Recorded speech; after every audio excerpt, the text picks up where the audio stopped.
Comienza el Catecismo de la Iglesia Católica. Un programa dirigido por el Padre Luis Fernando de Prada.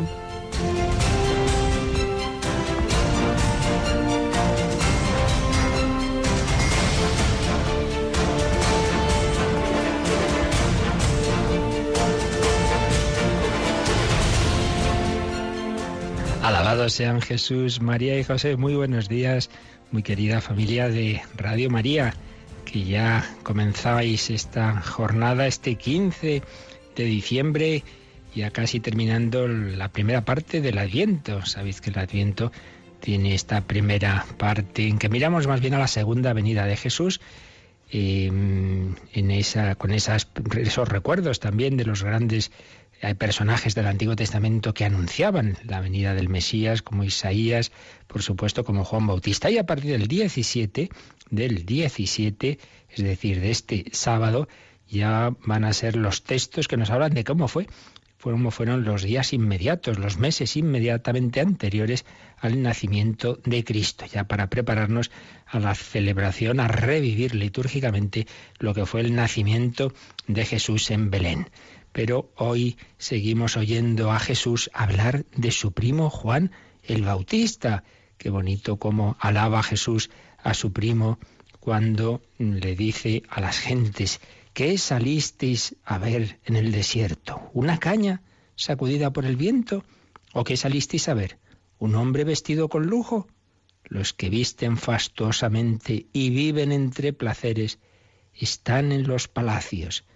Entonces, ¿qué salisteis a ver? ¿Un profeta? Sí os digo, y más que profeta. Es de quien está escrito: yo envío mi mensajero delante de ti, para que prepare el camino ante ti. Y os digo que entre los nacidos de mujer nadie es más grande que Juan.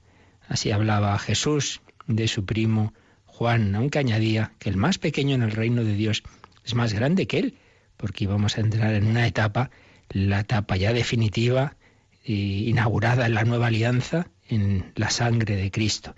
Y fijaos cómo termina el Evangelio de hoy. Al oírlo toda la gente, incluso los publicanos que habían recibido el bautismo de Juan, bendijeron a Dios. Pero los fariseos y los maestros de la ley, los escribas, que no habían aceptado su bautismo, frustraron el designio de Dios para con ellos. Dios nos da a todos su gracia, Dios nos invita a todos a su amistad, Dios nos invita a todos a la vida eterna, pero podemos frustrar el designio de Dios. Tremendo es el juego entre la gracia de Dios y la libertad humana. Ese es el drama de la redención, de lo que estamos hablando en el Catecismo. Tenemos con nosotros hoy a Cristina Rubio. Buenos días, Cristina. Muy buenos días, padre. Impresionante este tema, ¿verdad? Gracia, libertad, que podemos responder sí, no, sí, medio, pero no. En fin, todos los matices, ¿verdad? Son tiempos para reflexionar y no tener miedo a decir que sí y ya no pensarlo más. Eso es, nos queremos lanzar en el seguimiento del Señor, como lo han hecho los santos. Ayer recordábamos ese grandísimo santo, San Juan de la Cruz. Habíamos leído algunas poesías y hoy vamos a acabar, podríamos estar semanas y semanas leyendo poesías de San Juan de la Cruz, pero vamos a dedicarle también hoy un segundo día a acabar esa preciosa poesía sobre la Encarnación, en vísperas de celebrar el nacimiento de Cristo, el romance sobre la Encarnación, y leeremos también algunas estrofas del cántico espiritual. Pues vamos adelante con nuestro Adviento, prepararnos bien a la venida del Señor y también con nuestra campaña de Adviento Navidad. Os recordamos que a partir de las 9 habrá personas al 902 500 518 y hoy nuestra hora especial, en que habrá más voluntarios al teléfono, será a las 12:30. De 12:30 a 1:30 os pedimos ese empujón especial de donativos, de encargos también de nuestros programas, que puede ser una manera de formarse, de hacer un buen regalo y a la vez de colaborar en la campaña de Navidad de Radio María. Pues vamos adelante con nuestro programa de hoy, con también, como os decía, con esas preciosas poesías de San Juan de la Cruz.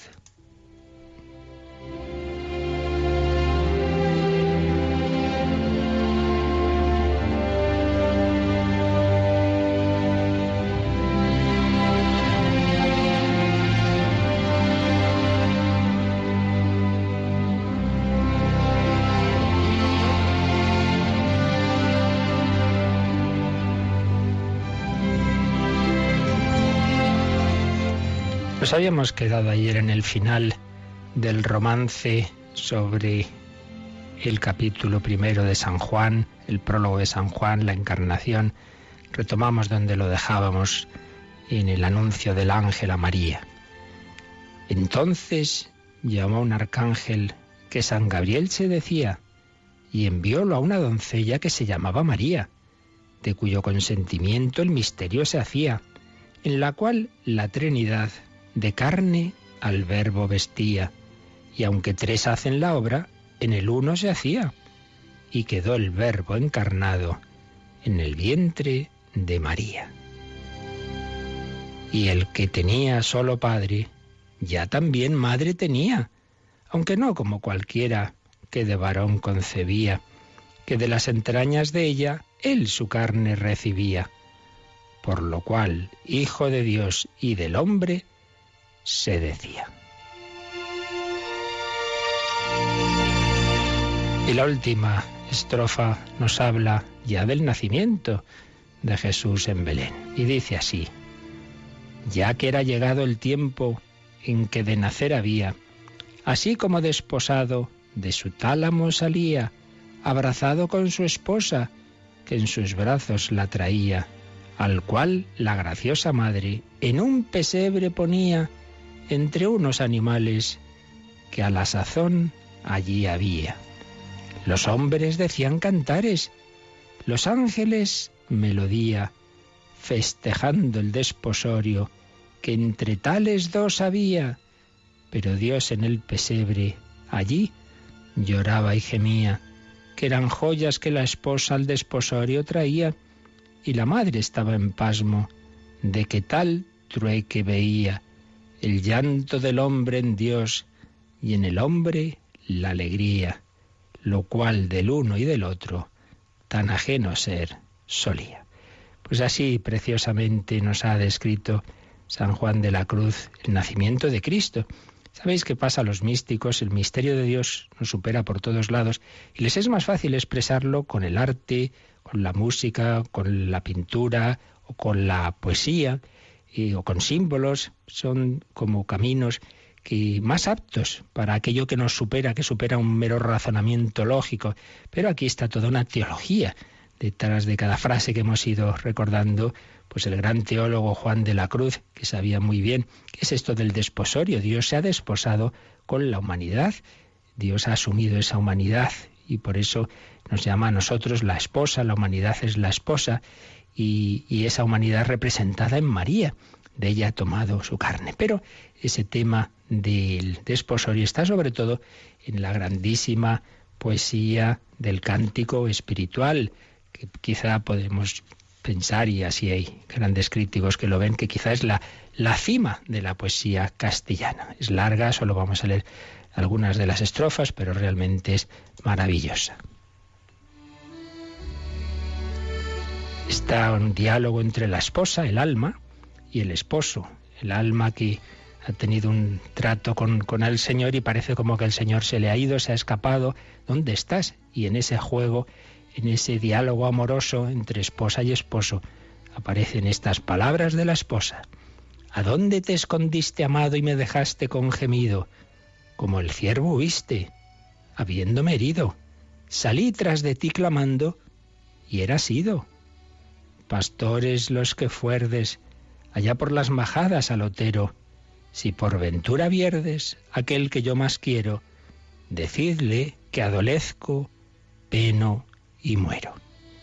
Y viene una estrofa preciosa para nuestra vida espiritual. Dice así: buscando mis amores, iré por esos montes y riberas, ni cogeré las flores, ni temeré las fieras, y pasaré los fuertes y fronteras. Esto debe ser nuestra vida, buscar el amor de Cristo. Ni cogeré las flores, es decir, no me detendré por las cosas de este mundo que me atraen, que me pueden distraer. Ni cogeré las flores, ni temeré las fieras. Tampoco me voy a detener por el miedo a los que me están contra la fe, a los que se ríen de mí.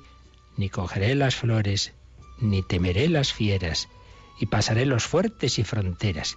Y cuando vamos por el mundo tenemos que pensar que el mundo, la naturaleza, la ha creado el Señor. Por eso dice la siguiente estrofa: o bosques y espesuras, plantadas por la mano del amado, o prado de verduras, de flores esmaltado, decid si por vosotros ha pasado. Y responden: 1000 gracias derramando pasó por estos sotos con presura, y yéndolos mirando con sola su figura, vestidos los dejó de hermosura.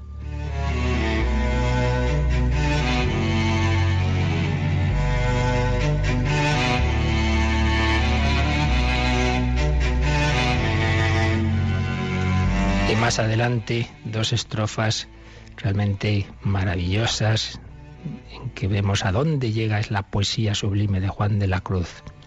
Mi amado, las montañas, los valles solitarios nemorosos, las ínsulas extrañas, los ríos sonorosos, el silbo de los aires amorosos, la noche sosegada, en par de los levantes de la aurora, la música callada, la soledad sonora, la cena que recrea y enamora.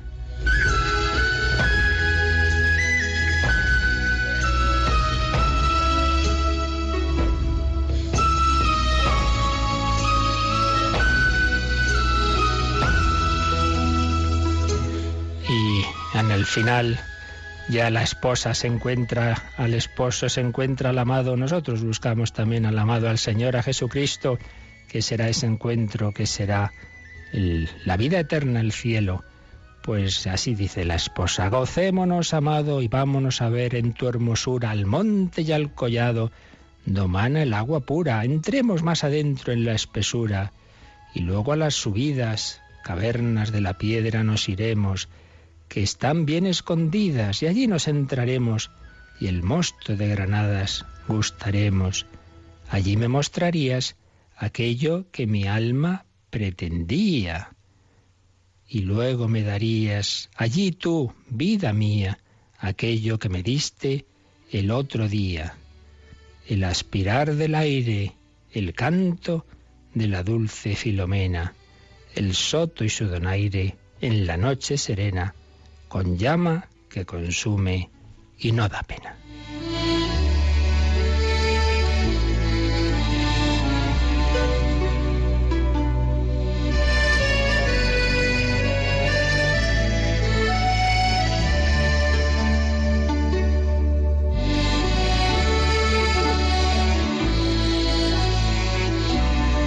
La música, la pintura, la escultura, la poesía, todo se nos queda corto para expresar el misterio de Dios, de un Dios que se ha hecho hombre, que se ha hecho esposo de la humanidad. ¿Qué diferencia entre el esposo divino y la humanidad? Nosotros, pequeñas criaturas pecadoras, pero el Señor nos lava, nos purifica, nos hace santos inmaculados por su sangre. Es el misterio de la redención que estamos viendo en el Catecismo. Pues demos gracias al Señor, pidámosle corresponderle a tanto amor, busquémosle, gocémonos, amado, vámonos a ver, vamos a encontrarnos.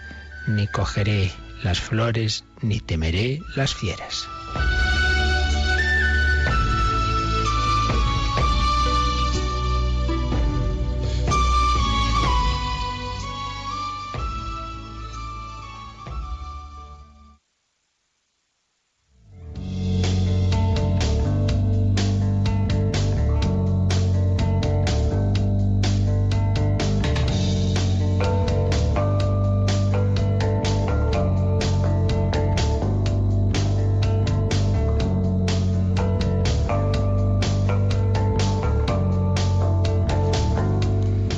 Bueno, Cristina, ¿te ha gustado la poesía de San Juan de la Cruz? La verdad es que pues eso, merecen todas la pena. Es un regalazo San Juan de la Cruz y bueno, pues poder recordarlo. Es una pena que hoy día pues a muchas generaciones jóvenes ya no les cuentan estas cosas, no leen, ¿verdad? Estas grandísimas poesías, incluso en muchos casos pues ya por ese prejuicio antirreligioso, pues al quitar lo divino quitan lo humano, porque es una poesía de un nivel máximo. Y es que, pues como decíamos, para expresar el misterio de la encarnación y de la redención, se nos quedan cortas las reflexiones teológicas que hay que hacer y hacemos.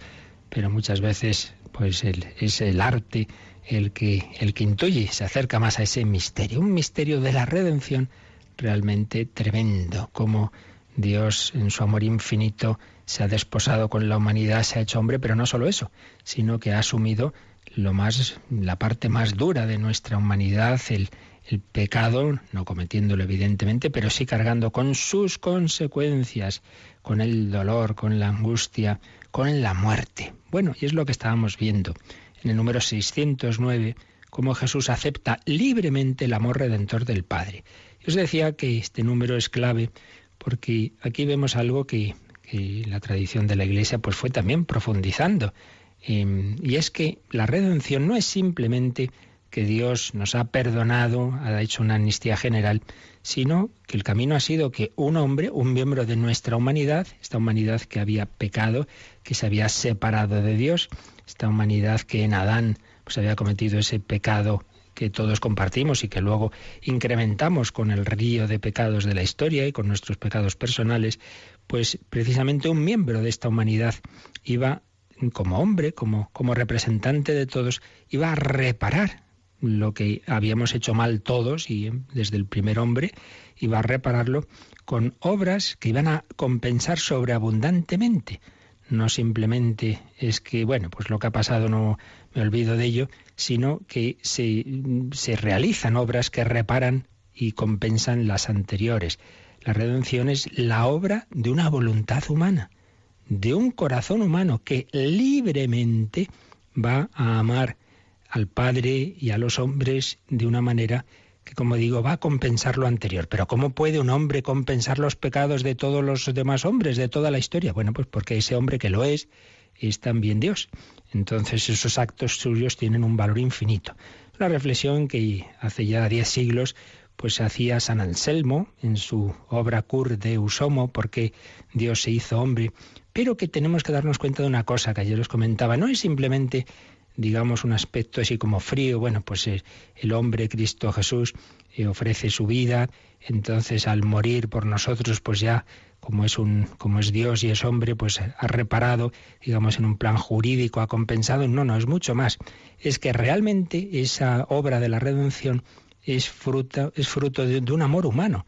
Jesús nos ha mirado a cada uno de nosotros con amor, nos ha conocido en su vida, como veíamos en el número 478 del Catecismo, nos ha asumido en su corazón y por cada uno de nosotros ha ofrecido esa vida.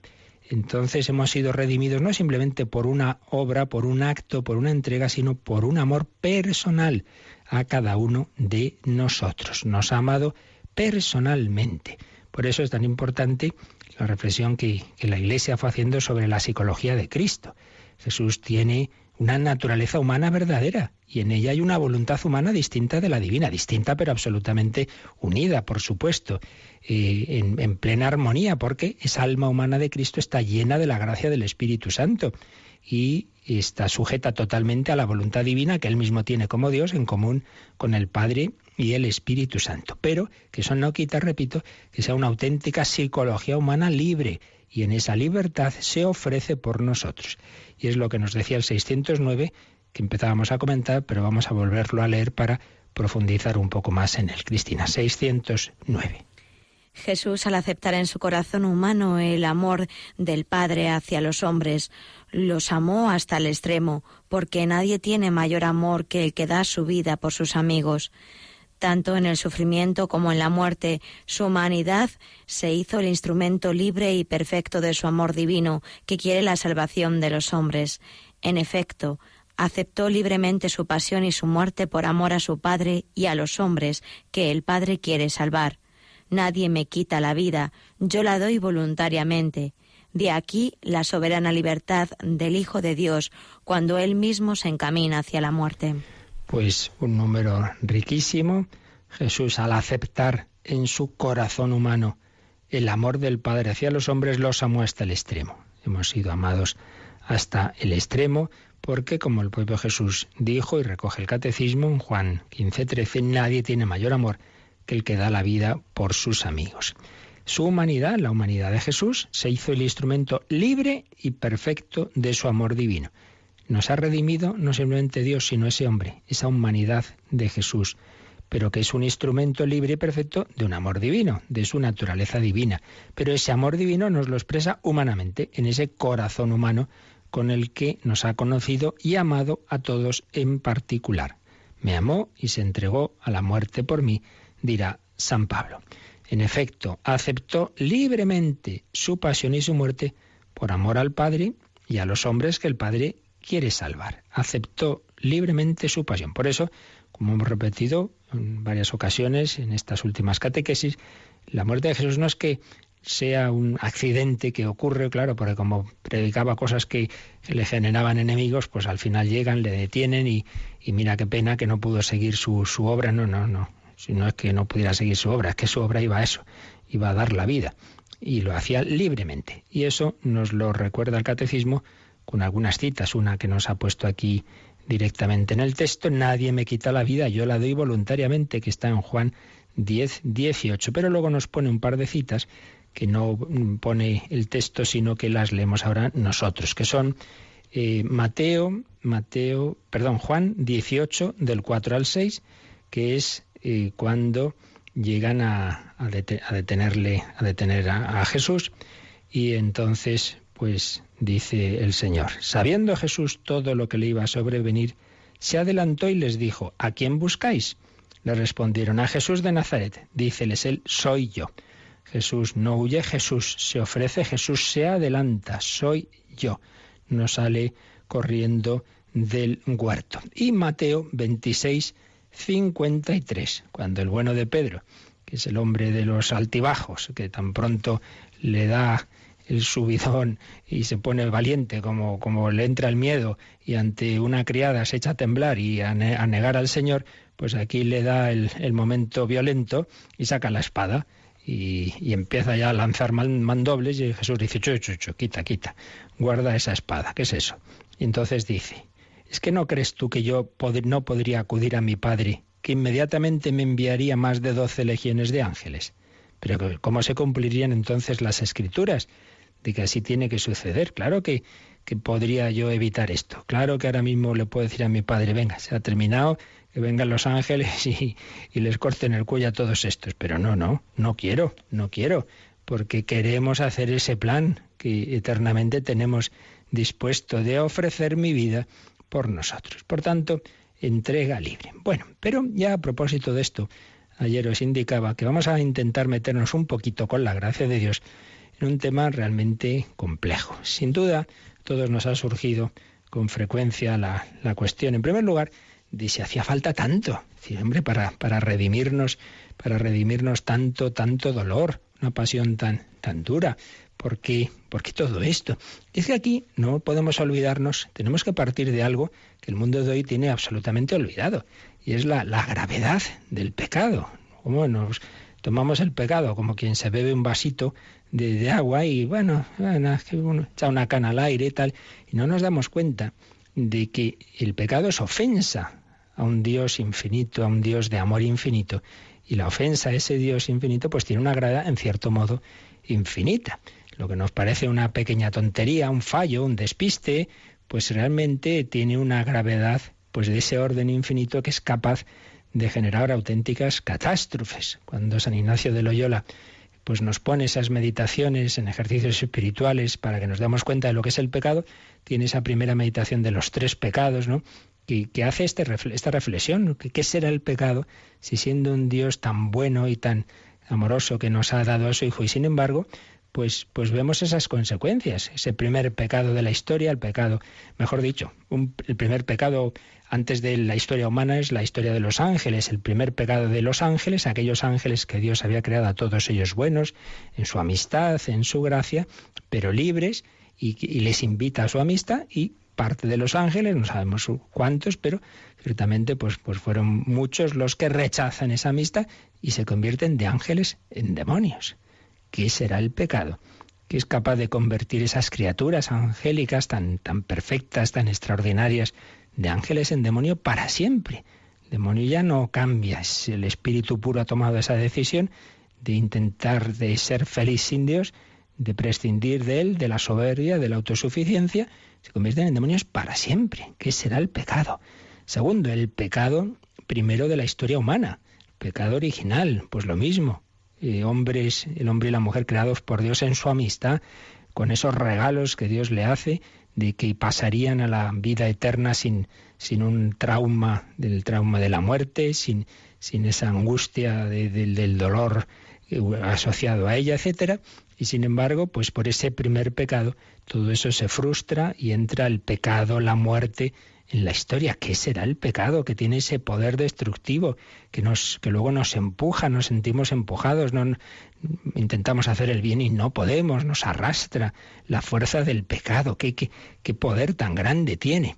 Y tercero, pues la posibilidad de que una persona se obstine en su pecado y al morir, aunque haya tenido pocos pecados, pero si se obstina y no se arrepiente, se pueda condenar para siempre. Pues ¿qué será el pecado? Que Dios ha hecho hombre y ha muerto por esa persona, que si se obstina, aunque sea con un solo pecado mortal, pero no se quisiera arrepentir de él y no aceptara el amor misericordioso y muriera así, eternamente se queda separada de Dios. ¿Qué será el pecado? Bueno, realmente partimos de esto que repito, pues el mundo de hoy tiene tan olvidado, que el pecado es ofensa a Dios. Y uno puede decir, hombre, no, pues yo cuando peco yo no pretendo ofender a Dios. Yo lo que pasa es que, bueno, pues hombre, me dejo llevar, pero hombre, yo no pretendo ofender a Dios. Y aquí podemos distinguir dos tipos, digamos, de ofensas a Dios. Uno, el pecado realmente satánico, es cuando uno sí que aposta, quiere ofender a Dios. Y esto existe, por desgracia. Pues gente que hace barbaridades explícitamente contra Dios, ¿no? Y que, por ejemplo, pues los sacrilegios hechos con conciencia, el robar las sagradas formas, el ofender explícitamente a Dios con blasfemias, no que se le escapen aún así, sino dichas de la ciencia y conciencia, sería la ofensa explícita. Pero en los demás casos, en todos los casos, aunque uno no pretenda eso, también hay una ofensa implícita a Dios. Y vamos a poner un ejemplo. Si un padre le dice a su hijo, oye, vuelve hoy pronto, por favor, que necesito que me ayudes con el ordenador, que yo esto no lo entiendo bien, tengo mañana que llevar esto en el trabajo y tal, ¿te vienes pronto? Sí, no te preocupes, pero no te olvides, que sí. Bueno, y llega a las 10 de la noche, las 11, las 12, la 1, el hijo que no vuelve, el padre desesperado, y aparece por fin a las tantas, pero hijo mío, ¿pero no te acuerdas que te pedí esto? Ya, pero bueno, estaba ahí con mis amigos y... Hombre, ¿lo ha hecho aposta para fastidiar al padre? No, pero ¿qué estaba indicando con su actitud? Que le importa muy poco, que lo importante para él es pasárselo bien. Bueno, pues en todos nuestros pecados, aunque no pretendamos ofender a Dios, en el fondo es como decirle, mira, a mí lo que me importa son otras cosas, tú no me importas. Y por otro lado también es un decirle, es que yo no acabo de creerme que contigo vaya a ser feliz. Entonces, como no voy a ser feliz con Dios, lo voy a ser a mi aire. Y entonces, claro, eso es una puñalada al corazón de Dios. Es lo del hijo pródigo, dame la parte de herencia que me corresponde. Por mí como si te hubieras muerto. No es que quiera fastidiar aposta al Padre, pero una vida sin el Padre, al margen de Dios en definitiva. Y eso sí que lo hacemos todos en todo pecado. El pecado es ofensa a Dios. Y una ofensa a Dios tiene una gravedad infinita. El pecado supone una aversión a Dios y una conversión a las criaturas. Decía Santo Tomás y los grandes teólogos medievales, la aversión a Dios, la negación práctica de que Dios sea el fin del hombre. Pues en la práctica pienso que mi fin no es Dios, sino que es el placer, es el poder, es las cosas de este mundo. Una ofensa a Dios, se rechaza reconocer a Dios como mi principio y mi fin, es unir contra su amor. Y por otro lado, es una conversión a las criaturas, es hacer de las cosas de este mundo, de las personas de este mundo, como si fueran Dios. Y entonces yo vivo para esta persona, para el dinero, para mis placeres, y no para Dios, y no para el amor. Por eso, siendo algo tan grave el pecado, siendo esa ofensa a Dios, pues necesita una reparación, una auténtica reparación que compense lo que tiene esa gravedad infinita. Y aquí es donde entra pues este plan de Dios, que podía haber sido de otra forma, pero que el Señor ha querido que no solo fuera esa reparación, esa redención, porque Dios se hace hombre y así la humanidad libre de Jesús, sus actos tienen un valor infinito como de persona divina que es, sino que además ha querido que sean actos en que veamos claramente el dolor de Cristo, el dolor de Dios, para que me crea yo, al verlo con mis ojos, que mi pecado le duele a Dios. Porque si no se nos quedaría, bueno, sí, le ofende a Dios, pero vamos, no creo que le importe mucho. Pues mira si le importa. Mira a Cristo flagelado. Mira a Cristo coronado de espinas. Mira a Cristo en la cruz. ¿Podía habernos redimido sin eso? Sí, pero lo ha hecho de esa forma. ¿Por qué? Por muchas razones, sin duda. Pero una de ellas esta, para que me entre más por los ojos que mi pecado le duele al Señor. Fíjate cómo te ama Cristo, que te quiere mostrar con su propio dolor el daño que te haces a ti mismo con tus pecados. El pecado es daño del hombre y ofensa a Dios. Que a Dios le duele, que a Dios no le da igual, que al Señor le duele en su corazón, que pasemos de Él, porque haciéndolo eso le ofendemos y nos hacemos daño a nosotros mismos. El hijo que se está drogando, el que se hace daño es a sí mismo, evidentemente, se droga a sí mismo, se mata a sí mismo, pero le duele a sus padres, que ven cómo su hijo se está destrozando esa vida que ellos le dieron y cuidaron en su infancia. Nuestro pecado nos mata a nosotros, pero le duele a Dios, y Dios ha querido atraernos de nuevo a su amor desde la cruz.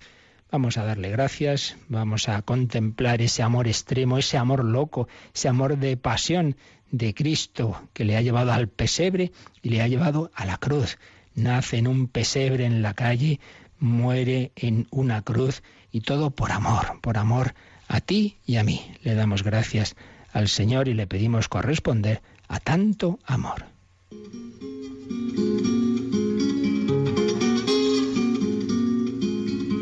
No se trata de dignidad, sino de amor hasta el final. La verdadera libertad es el amor que siempre da, porque amor no es decir te quiero, sino en silencio llevar la cruz. Porque amor no es decir te quiero, es el sendero que abrió Jesús. Se habla de solidaridad, pero el amor va más allá. Se predica fraternidad, sin el amor es vanidad. Por amor yo todo lo puedo, todo lo espero, llegué a alcanzar. Por amor el mundo es pequeño y hasta los sueños son realidad.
El Catecismo de la Iglesia Católica en Radio María.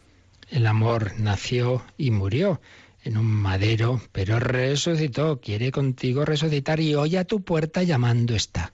Cristo nos ha amado con un amor de pasión, con un amor que le ha llevado a la cruz. Pero vamos a dar un paso más. De acuerdo, eso fue así en la vida de Jesús, en su pasión, Jesús sufrió en su cuerpo y en su alma, pero viene el siguiente paso, un tema muy complejo y en el que, bueno, pues tenemos datos teológicos, pero siempre superan nuestra mente, y es lo siguiente. Bien, eso está claro en la vida de Jesús y en su pasión, pero ¿y ahora? Ahora Jesús ya está en el cielo, ya está resucitado, ¿Le sigue de alguna manera doliendo nuestros pecados? Hemos dicho que son ofensa, ¿de acuerdo? Pero esa ofensa, ¿hasta qué punto le duele al Señor? Más aún, a Dios Padre y Dios Espíritu Santo y a Dios Hijo en su naturaleza divina. ¿Realmente el pecado le duele? Entonces aquí nos encontramos, como tantas veces ocurre en los misterios de la fe, como dos extremos que no sabemos conciliar bien. Por un lado, sabemos, por la teología, por la filosofía, que Dios es inmutable, que Dios es impasible, que Dios no cambia de humor, que no es que hoy le pasa esto y lo otro y hoy está contento y está triste. Hombre, no, Dios no es así. Dios tiene esa inmutabilidad de su ser. Pero por otro lado, eso quiere decir esa inmutabilidad que le da igual, que no le afecta lo nuestro bueno o malo. Y entonces nos encontramos con un montón de expresiones, por supuesto ya en el Antiguo Testamento, pero no digamos en el Nuevo, que hablan, ya entendemos que es una manera de hablar antropomórfica que se dice, pero que hablan pues de que ese Dios pues se aira, de que ese Dios se duele, de que ese Dios se alegra. Recordad, sin ir más lejos, cómo terminan las parábolas de la misericordia del capítulo 15 de San Lucas. Pues terminan con esa mujer que se alegra cuando ha encontrado la dracma perdida. Alegraos conmigo. Entonces dice Jesús, mayor alegría habrá en el cielo. Y decir en el cielo es como decir en Dios, por un pecador que se convierte, que por 99 que no necesitan penitencia. Lo mismo cuando encuentra la oveja perdida, o ese padre que se alegra con el hijo pródigo que ha vuelto. Entonces Jesús dice, mayor alegría habrá en el cielo, en el corazón de Dios. Pues si hay alegría cuando uno se convierte, parece que también está implicando que hay lo contrario cuando uno se aparta de él, que hay dolor, tristeza, pero claro, pero ¿cómo puede ser eso en Dios? En fin, como digo, es lo que ocurre en los misterios de la fe, que hay que conciliar extremos que a nuestra mente nos parecen contrapuestos. Dios es uno y trino. Bueno, ¿cómo puede ser uno y trino? Bueno, pues es uno en su esencia, pero es trino en personas. Bueno, sí, pero menudo lío. En fin, es que es así. Dios siempre nos supera, no faltaría más. Si yo entendiera a Dios, no sería Dios. Es imposible que mi pequeña mente humana entre el misterio infinito de Dios. Entonces la teología no puede negar los extremos de lo que Dios ha dicho sobre sí mismo. Tiene que ver, bueno, hasta qué punto entendemos que se pueden conjugar, pero nunca negando uno de ellos. Cuando se niega uno de ellos, se cae en la herejía. Entonces, Cristo es Dios y hombre. ¿Negamos que es Dios? Pues mire usted está fuera de la fe. ¿Negamos que es hombre? Pues también está fuera de la fe. Hay que afirmar que es Dios y hombre verdadero y que no son dos, que es una única persona, pero en dos naturalezas. Pues bien, en este tema tenemos que afirmar, por un lado, que Dios es Dios, que no es una criatura que está cambiando de humor así porque sí, que Dios tiene esa inmutabilidad de su ser, pero a la vez que por amor, una vez que no solo nos ha creado, sino que nos ha elevado a su amistad. Pues cuando uno quiere a una persona con amor de amistad, libremente está asumiendo que la vida de ese otro le va a afectar. Pongamos por caso, un chico se está enamorando de una chica y entonces, pues claro, si le pide salir con ella, lo que ésta le responda va a afectarle. Vamos a suponer que sí, que va la cosa adelante, llevan años de noviazgo, pues claro, si eso se rompe, ¿cómo va a ser igual que cuando simplemente se conocían un poco de lejos? Pues no, y no digamos si es un matrimonio que se rompe, pues claro, todo verdadero amor, lo que ya pase, va a afectar. Entonces Dios ha querido amarnos no simplemente porque nos ha creado, es bueno, nos da las cosas, bien, como tantos filósofos y religiones hablan de un Dios creador, trascendente, pero vamos, ni de lejos piensan que ese Dios le afecte nuestra vida. Pues en la revelación sí le afecta nuestra vida, porque Dios ha querido, claro. Volvemos al punto de partida. No tendría por qué ser así, pero ha querido Él mismo amarnos no solo con amor de bondad, de darnos regalos, sino con amor de amistad, implicándose. Por eso todas esas imágenes que usa la Escritura, de como un padre a sus hijos, de como un esposo con su esposa, ¿cómo le va a dar igual? Si Dios se ha enamorado de su esposa, la humanidad, y esa esposa le es traidora, le es infiel. Aparece esa imagen para explicar el pecado del adulterio. Israel me ha traicionado y el alma me ha traicionado. El alma de cada uno de nosotros, cuando peca, pues está siendo infiel, está siendo adúltera, porque no está siendo fiel a su esposo. El Dios hecho hombre en Jesucristo, que nos ha desposado, como cantaba San Juan de la Cruz en el cántico espiritual. Por eso es misterioso, no sabemos explicarlo, no sabemos cómo se concilian todos los datos, pero no podemos negarlos, que en la Escritura aparece que a Dios le duele misteriosamente. ¿Por eso deja de ser feliz? No, Dios es infinitamente feliz, pero aunque no sepamos explicarlo, la felicidad infinita de Dios es compatible con un misterioso dolor, con una espina, por así decir, que está ahí por esos hijos que le rechazan y que se llegan incluso a perder eternamente. Y esto, pues lo han intuido los místicos y tantas personas que han tenido comunicaciones de Dios. Por ejemplo, los niños de Fátima. Los niños de Fátima, la Virgen les muestra ese misterioso dolor de Dios y de ella misma. Le notan a veces una expresión de tristeza. Fijaos que cuando San Juan Pablo II beatifica a Francisco y a Jacinta, en la homilía comentaba el Papa: Dios se dio a conocer muy triste a Francisco. Se le dio a conocer como muy triste. Una noche, el padre de Francisco lo oyó sollozar y le preguntó por qué lloraba. El hijo le respondió: pensaba en Jesús, que está muy triste a causa de los pecados que se cometen contra él. Vivía movido por el único deseo de consolar y dar alegría a Jesús. Bueno, pues un niño al que Dios le revela ese misterio de una misteriosa tristeza de Dios. Bueno, cosas de los niños. Bueno, mire, esto pues él lo expresaría a su manera, pero algo tiene que haber que Dios revela ahí. Pero es que lo mismo tenemos en Santa Teresa, en Santa Faustina. Pues si se manifiesta que ese Jesús y a Dios en definitiva no le da igual nuestra vida. Por tanto está ese tema. Yo recuerdo que de joven, antes incluso de irme al seminario, pues yo pensaba estas cosas y decía, pero ¿cómo puede ser que a Dios no le dé igual, que no le afecte, que es lo que yo había oído hasta entonces, ¿no? Entonces conocí que había teólogos que estaban profundizando en este misterio. Por ejemplo, el padre Luis María Mendizábal ha profundizado en ello, tiene un artículo muy largo en una obra sobre este tema, habla del cuasi sufrimiento de Dios.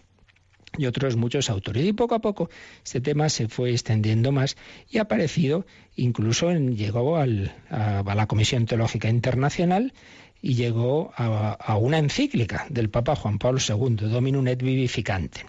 También, es curioso, el Papa Benedicto XVI también hace alusión al tema y en su obrita sobre la infancia de Jesús, que no es magisterio, ya sabemos que lo escribe a título de teólogo, no de Papa, pero fijaos lo que escribía en la infancia de Jesús, lo que escribía Benedicto XVI. En los padres de la Iglesia se consideraba la insensibilidad, la indiferencia ante el dolor ajeno como algo propio del paganismo.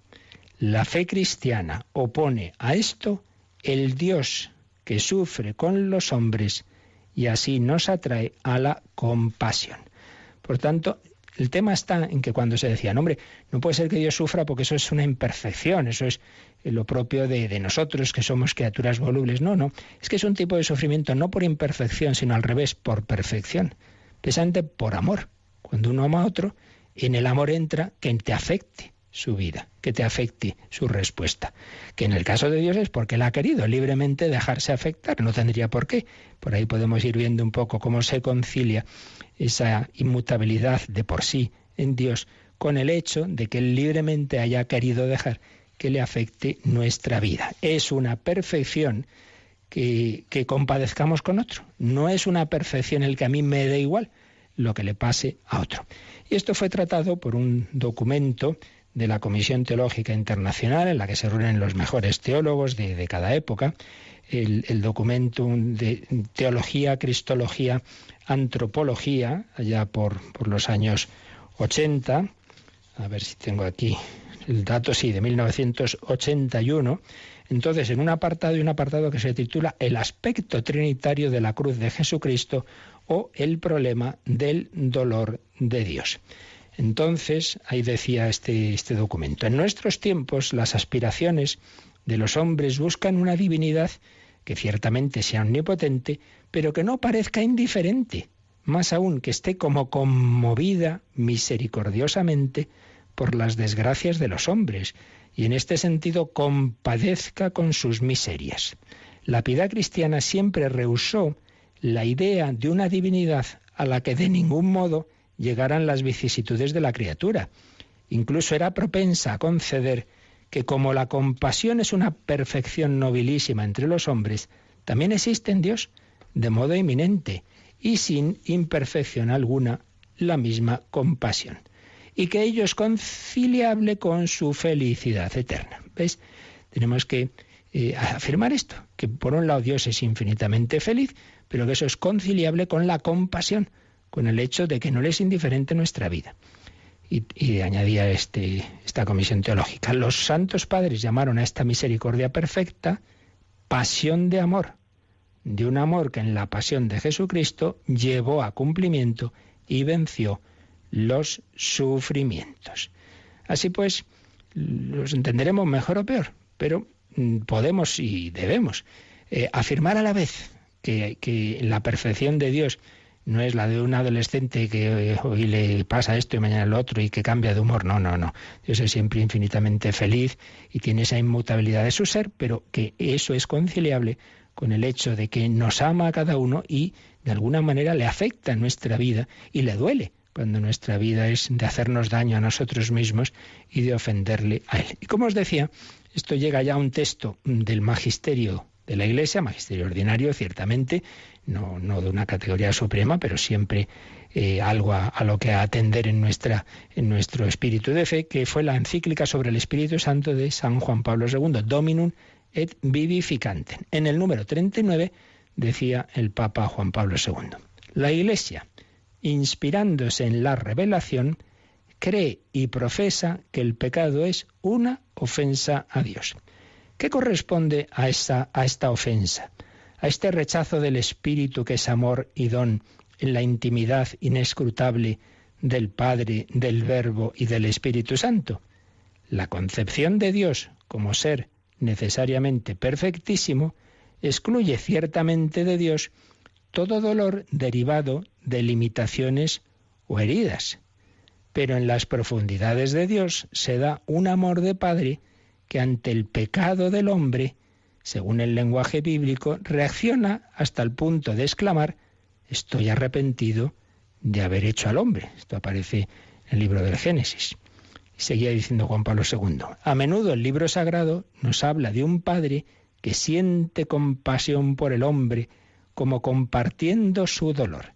En definitiva, este inescrutable e indecible dolor de Padre engendrará sobre todo la admirable economía del amor redentor en Jesucristo, para que por medio del misterio de la piedad en la historia del hombre, el amor pueda revelarse más fuerte que el pecado.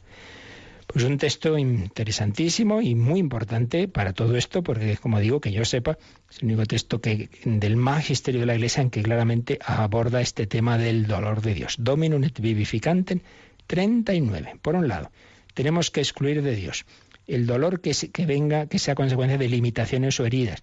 Personas que se duelen porque son sensibleras, no, evidentemente eso no es lo de Dios, pero sí en cambio el dolor que es una perfección, porque es en el fondo un matiz del amor. El amor que ama a alguien interesándose por lo que le ocurra, ¿cómo va a quedar indiferente ante el bien o el mal de esa persona? Todo ello, en este documento que se ha hecho de la Comisión Teológica Internacional, lo aborda solo he leído yo un párrafo, ahí viene mucho más, y diversas obras. Quien quiera profundizar en ello, pues puede buscar o puede escribirme, porque aquí, decimos lo esencial, pero que sepáis que eso está ahí, que eso está en la teología, que es muy importante, esa teología del amor de Dios y del dolor de Dios, porque en definitiva, los santos lo han vivido, no sabrían explicarlo teológicamente, pero ellos son conscientes, el Padre Pío, etcétera, conscientes de que el Señor pues no es indiferente, que le duele nuestro pecado y le alegra. Por tanto, fijaos qué bonita manera de plantear la vida espiritual puede ser esta. Yo quiero ser un gozo para el corazón de Dios. Yo quiero alegrar a Jesús, como decía Francisco de Fátima.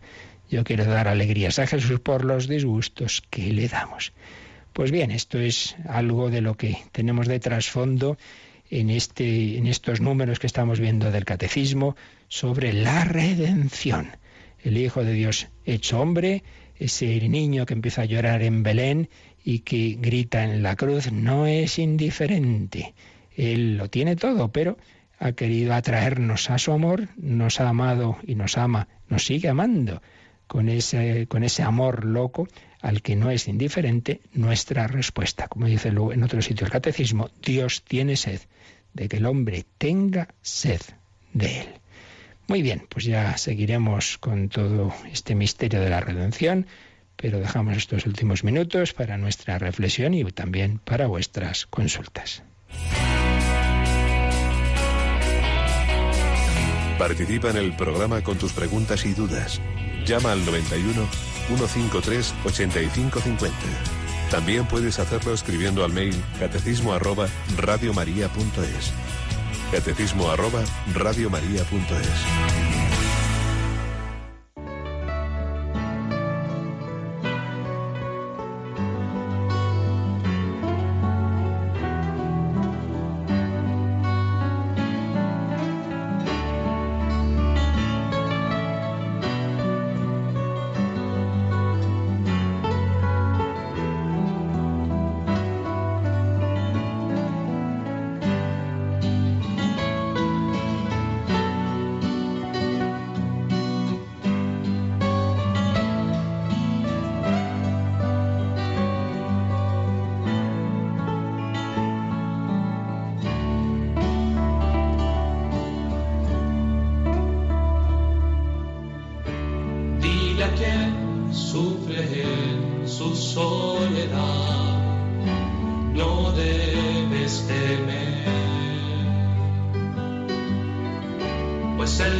Él vendrá y te salvará. Bueno, ayer recordaréis que leía precisamente una consulta, un correo de la madre de una niña de 11 años que se hacía estas preguntas relacionadas con el tema que hemos visto hoy, pero aplicándolo incluso ya a cuando una persona está en el infierno. Y entonces esta niña preguntaba, ¿y Dios puede ser feliz? ¿Jesús puede ser feliz viéndonos en el infierno y nosotros podemos ser felices? Bueno, por un lado ya hemos dicho que desde luego al Señor no le es indiferente nuestro mal, nuestro dolor, pero como hemos dicho también, eso es compatible con la felicidad infinita de Dios. Y dentro, repito, que ayer ya también lo dije, nosotros podemos responder lo que está en la revelación, lo demás ya son nuestras reflexiones. En la revelación está lo que he dicho hoy, que al Señor le afecta nuestra vida. Pero no está dicho cómo es eso en el aspecto de la eternidad, del infierno, etcétera. Pero sí que podemos hacer esta reflexión, que repito, ya es reflexión mía, ¿no? Y es que aquí podemos haber tenido pues mucha amistad con una persona y evidentemente, como si somos muy amigos de esa persona, pues su vida nos afecta mucho, etcétera, por lo que he contado antes. Pero todos sabemos que al cabo de los años, personas que han tenido mucha amistad, que han estado muy cercanas, pues luego se enfrían, llegamos a perderles la pista, ya no sabemos de ellos. Entonces es obvio que en ese caso pues no nos llega, no nos afecta de la misma forma, ¿no? Bueno, pues algo así. Tenemos que pensar que en la vida eterna lo que, digamos, la cercanía viene de aquellas personas que están unidas a nosotros espiritualmente, que es el único tipo de unión que queda allí. Allí ya no va a quedar lo sensible, los matrimonios no van a estar unidos físicamente, ya se entiende, es solo en el amor de Dios. Entonces, aquellos que están cercanos a nosotros en el amor de Dios tienen esa intimidad, pero los que se han separado y los que estén en la situación del infierno, es obvio que no los sentimos como, ay, ¿cómo puedo yo ser feliz si está ahí esta persona que yo quería mucho? Es que no la vas a sentir de la forma que aquí, porque, repito, es algo así como pues ya no tienes esa cercanía que tenías antes con ese amigo, no te afecta de la misma forma. Pero en fin, repito, esto es lo que a mí se me ocurre ahora, porque aquí llegamos al misterio. No sé si teníamos también alguna pregunta por teléfono, Cris. Sí, tenemos una pregunta de Mariloli desde Málaga, que dice: si Dios lo hizo todo bueno, ¿de dónde surge el mal en los ángeles al rebelarse contra Dios? Vale, eso lo vimos en su momento cuando hablamos del pecado de los ángeles, pero ahora en medio minuto Dios hace todo bueno, pero Dios crea criaturas libres que con su voluntad las invita a unirse a Él, pero que con el amor nos impone, sé mi amigo, ¿no? Entonces, ha hecho todo bueno, pero no dejan de ser criaturas, y la criatura se puede equivocar, y la criatura libre en concreto puede decidir mal. Entonces, sí, es bueno, pero no es Dios. Entonces, toda criatura es buena en cuanto sale de las manos de Dios, pero es criatura. Y la criatura libre, con una inteligencia y una voluntad que son creadas y que son limitadas, puede lamentablemente rebelarse y preferir vivir desde sí mismo que a vivir desde Dios. Entonces, dentro del misterio, porque sabemos muy poco del pecado de los ángeles, lo que sí parece claro es esto, que en definitiva el pecado consiste en hacerse fin de sí mismo. Como el ángel se ve muy perfecto, y yo para qué voy a necesitar a Dios, yo ya soy feliz conmigo mismo y no acepto el vivir desde Dios, y es la soberbia. Entonces la soberbia se puede dar en un ser muy perfecto, precisamente se da más en los seres perfectos y en los seres muy elevados que en los pobres. Un pobre drogadicto y borracho y caído por el suelo y esclavo de 1000 vicios, es más difícil que sea soberbio. Y por eso muchos publicanos y prostitutas se convertían con Jesús y no los fariseos, precisamente porque su perfección, sus cualidades les hacían creérselo. Bueno, pues algo así podemos pensar. Los ángeles se lo creen. Dice, bueno, ¿yo por qué voy a tener que necesitar de Dios? Ya estoy muy bien conmigo mismo. Ese es el pecado. Por tanto, ha salido bueno de las manos de Dios, pero bueno no quiere decir que no pueda esa criatura pues cometer un pecado, porque es libre de tener ese tipo de reacciones. Muy bien, nos quedan alguna cosa más, pero no podemos ahora responder a más. Ya iremos respondiendo tanto a correos como preguntas que vayan quedando por ahí, pero también recordad que muchas veces hay temas que se han tocado a fondo en otros momentos y que para eso tenemos nuestros podcasts y nuestras recopilaciones de otras catequesis. Muy bien, a las 12:30 os recuerdo, tenemos hora de campaña, pero ya desde las 9 habrá personas al 902-500-518. ¿Queréis que siga Radio María? Adelante. ¿Queréis que sigamos teniendo catecismos, Sexto Continente, compendio, todos los tipos de programas?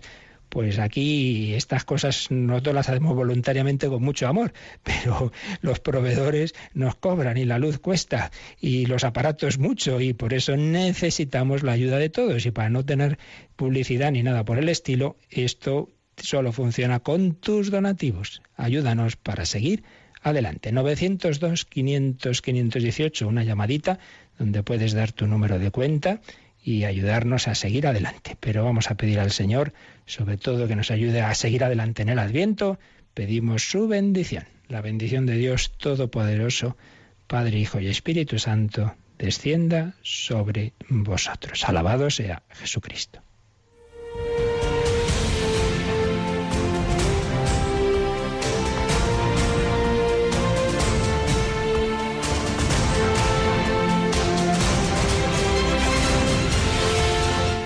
Han escuchado en Radio María el Catecismo de la Iglesia Católica, un programa dirigido por el Padre Luis Fernando de Prada.